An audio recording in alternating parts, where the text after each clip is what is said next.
Hello, good people. We are back again at Victoria Courts with a lovely couple, a couple that writes.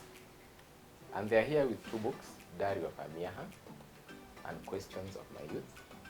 This is the wife's book. This is the husband's. So let's continue from where we were.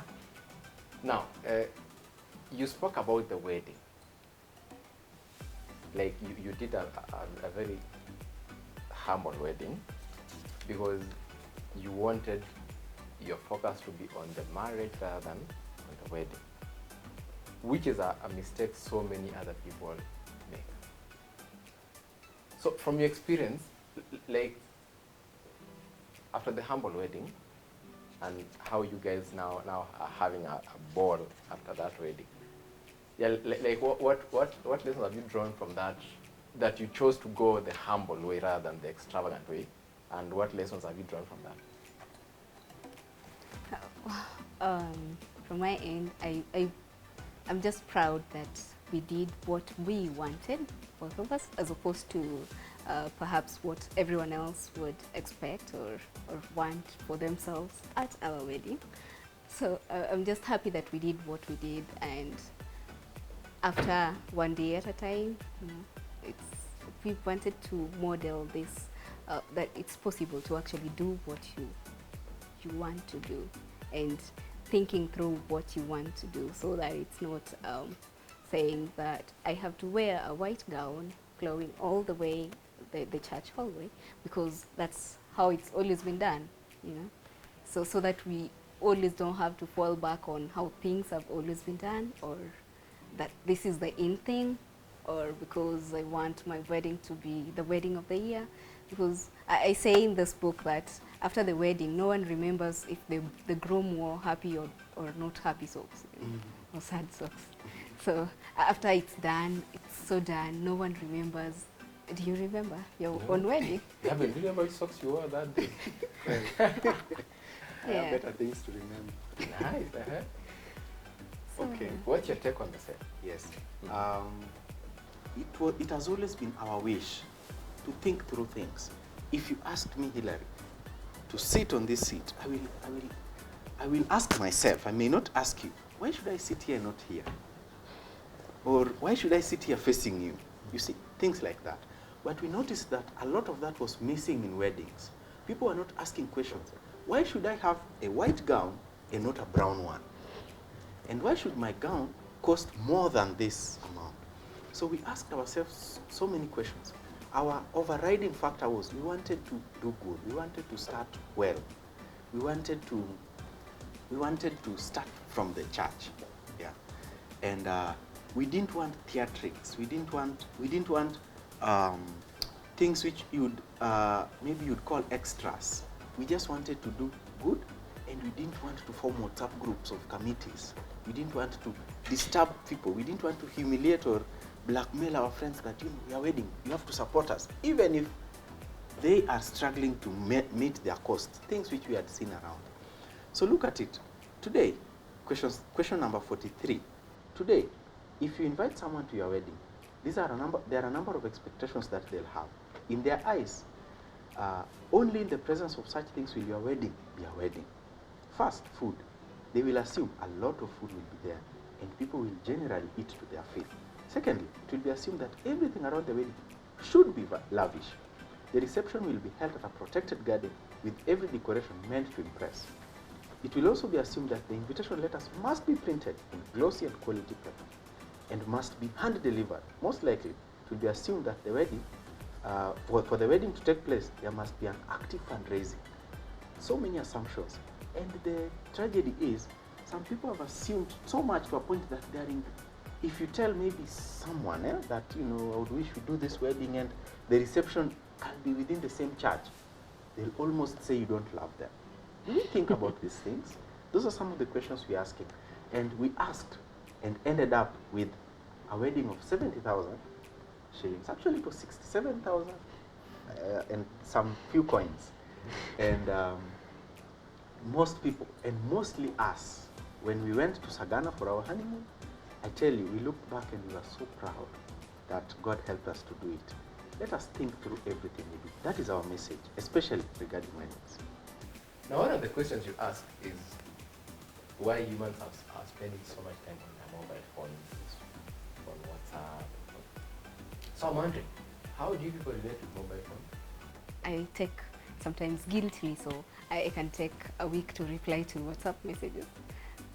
So if it was good morning, I'm replying on the third day, then I don't know if I should say good morning of Monday or good morning of Thursday. But that's not a good thing. But I'm not attached to my phone myself. And it's just, we try to, for instance, when we get home in the evening, to keep them away.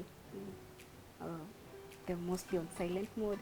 And we came up with this soft rule of no phone calls after 9 because we don't work in a hospital.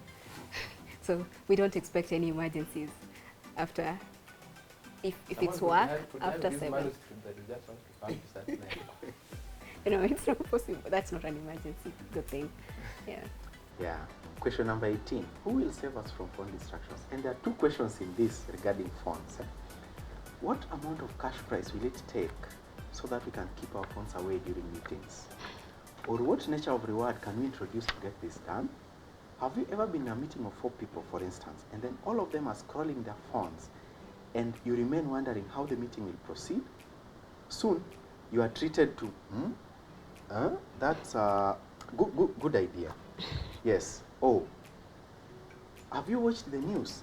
So many distractions regarding our phones. But there is something we forget. What is a phone? A phone is responding to an intrinsic human need. Naturally, as human beings, we need to communicate, we need to commune. That is the reason why, if you want an award today, or if you want something today, the first thing you will do is you want to tell it to someone. It is natural in us, we want to communicate.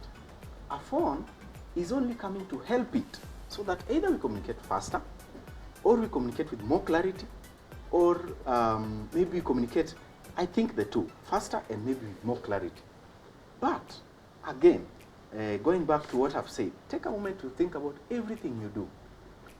We never think, or we are very slow at it, so we don't look at it in this manner. Some people, we replace our lives with phones. We don't know what they came to do in the first place. So you find it maybe in a house, people are eating, but they're eating, they're scrolling. It is a shame, to say the least. The phones are very intrusive because the nature of the way they are designed is to make us look at them that way, because that is the business model of most of the things that are presented through phones. But what we should always remember is, before phones were, we were as human beings. Before phones were there, communication was as part of us. So it is only coming to help, and anything coming to help should not replace. Nice one. So Vera, you wrote this book at a very tender age in marriage. I can say that. I've been married for a decade and I can't write this stuff. Like, what gave you this conviction that even with such short experience, you could actually write so much that can help somebody who is probably on the way to getting married? Because the truth is, there are bits that I've learned from this book, even as married, coming from someone who I could say is my junior in this industry. Where did I get the inspiration? I think it's one of those defining moments in life where you do something or something happens to you and it changes a lot of things. So it really, I cannot place the exact moment where I decided to. It just occurred to me, and I mentioned it to Gabriel, and I mentioned it in the book. I tell him that, how about I just write about these raw experiences, because this is not a marriage manual. I mean, there are a lot of books on marriage, so it's not going to teach you how to communicate, how to forgive and all that.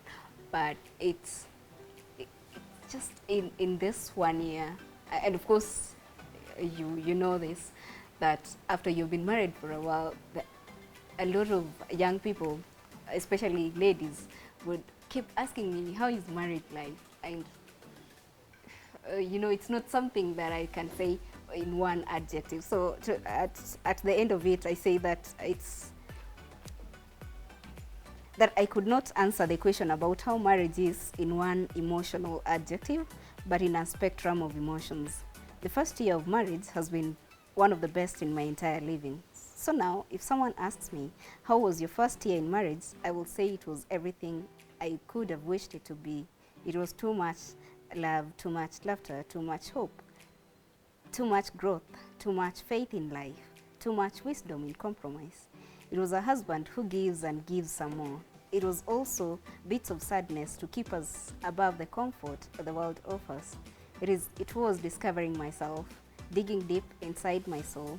It was me breaking free and sharing a piece of me. So that's exactly what I do. It's just sharing a piece of me, of our life together, about where I'm coming from, and what it's not really what I have learned in that, but by sharing, of course, we never know too little at any point in life that we can't share. So it's just sharing, and if someone learns, if you say you've learned something from it, that's an honor. If you allowed me, I would chip in that. First, about 3-4 months before the decision to write this book was arrived at, Vera swore, and she wrote in a blog, in her blog, Books and Life. She wrote there that she will be hesitant to tell her story. And Vera always is a very decent, very modest person. She doesn't want to talk, she doesn't want to share, she just wants to share just enough to keep her going. And when this book came, I think when you are reflecting back, you looked at it like, this is surely God's work, maybe to talk to someone. And we were traveling home at some point, and we were sharing and we were talking, and Vera said, I think, these are very important details. So the question which Vera asked, that, how about I write, bits and pieces? The question was asked in Narok. How about we write this? Then she was like, yes, right. And something which now I reflect back, when at the beginning of this year, Vera said, I think I have a new energy. I feel so energetic. She feels very nice. This Diary of the Miaha says things as they are. And she doesn't tell you that do the following, or add pieces of advice on the following. No. She just shares her story and leaves it at that. But somehow you get to learn from that. And some stories are of rape, the book intrudes in our bedroom a lot. Yes, it's very intrusive. So, and Vera puts it in a very lovely language. When someone looks at it, it is a very vulnerable book. But we lack such. People are very conservative, hence we miss the truth. But we need the truth. We need the truth. So and somehow, maybe the truth set Vera free. That's why she feels good this year. You see, it could be. Yeah, she's really glowing. Yes. Oh, it's no like. So how is it being married to a writer? I'm married to someone who works elsewhere, so I wouldn't really understand you. It's I sometimes edit his works, and he accused me yesterday. He sent me an article to edit, and the last comment I made was, "Stop being boring. This is just too plain." She's a very brutal editor. She mentioned my book, so I know. Yes. Oh yeah. So it's just fun sharing stories.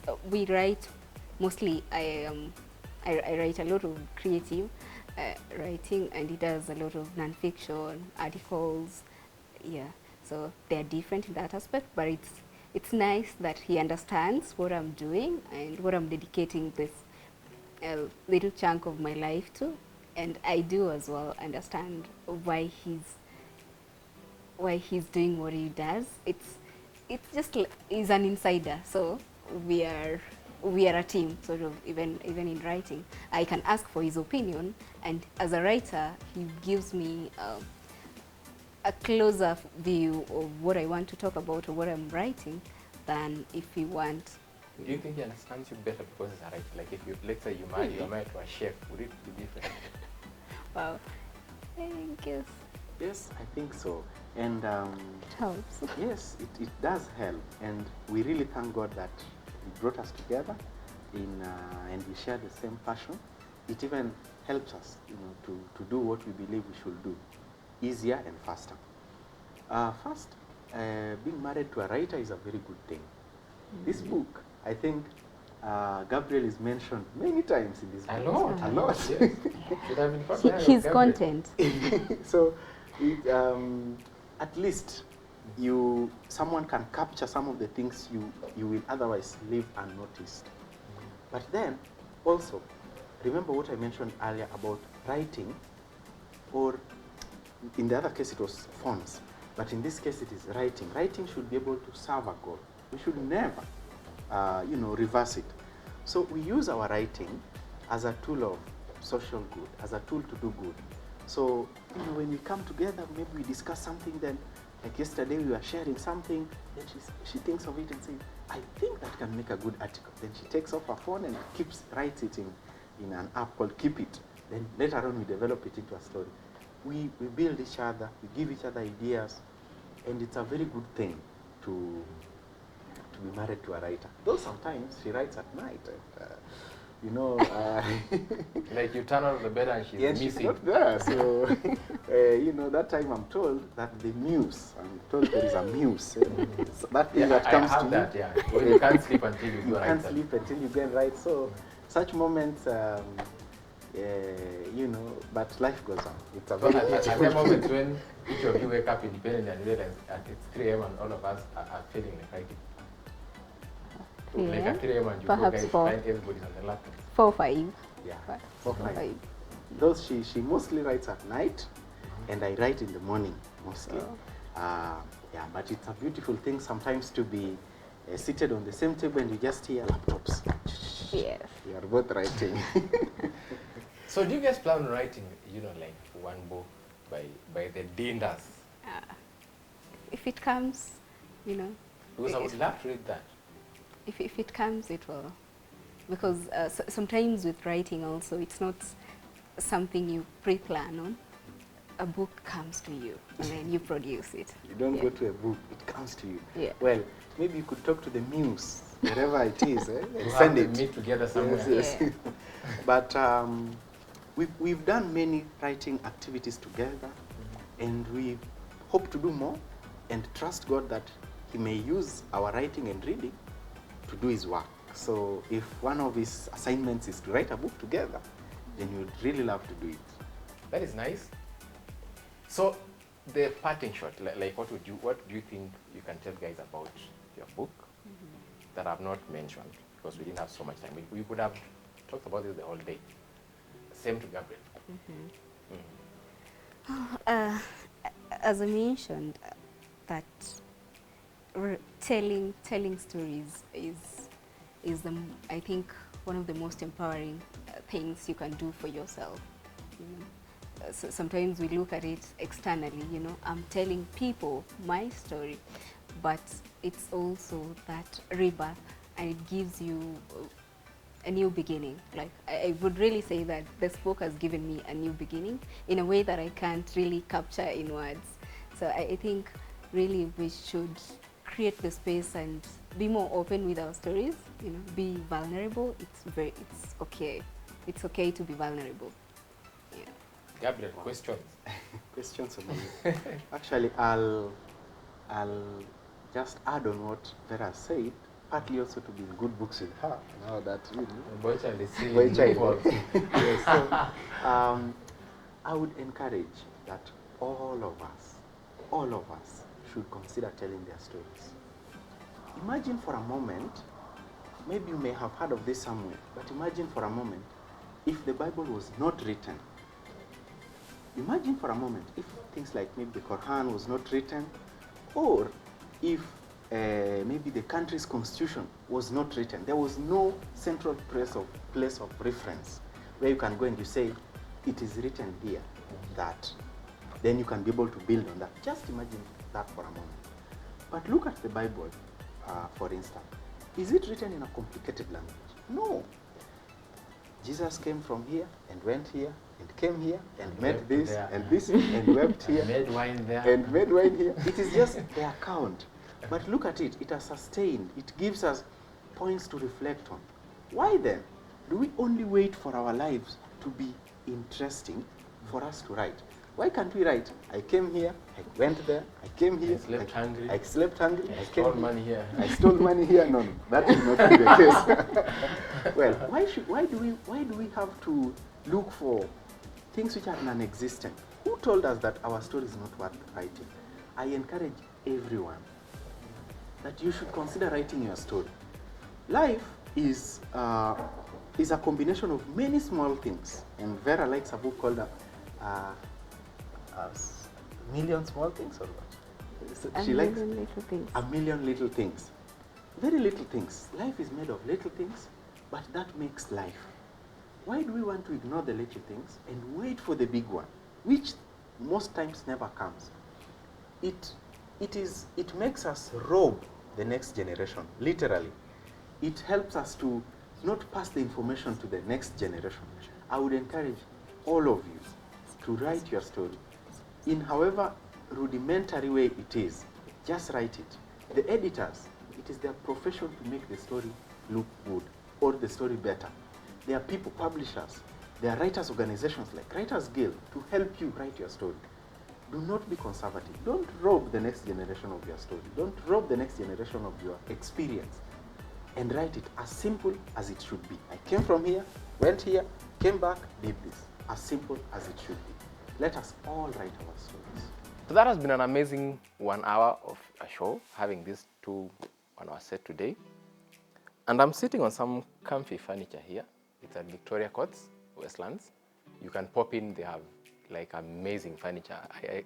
I would actually get confused coming here because there's so much. So pop in and you'll get something that you can actually take home and feel nice about it. So these books, you said they are found, you can hit them up on Facebook. You go by the name Vera Omocha or Vera Dinda.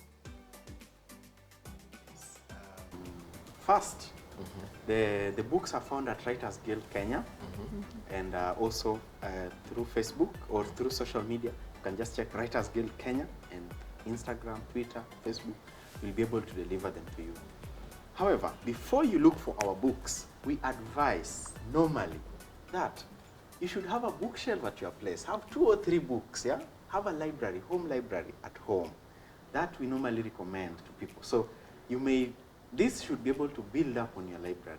And once you have the bookshelf, or you have some few copies of books at home, you may start something we call family book club, where maybe you just take 30 minutes before dinner and you read together alternatingly, and then you discuss what you are reading. So you can decide on one book as a family and read.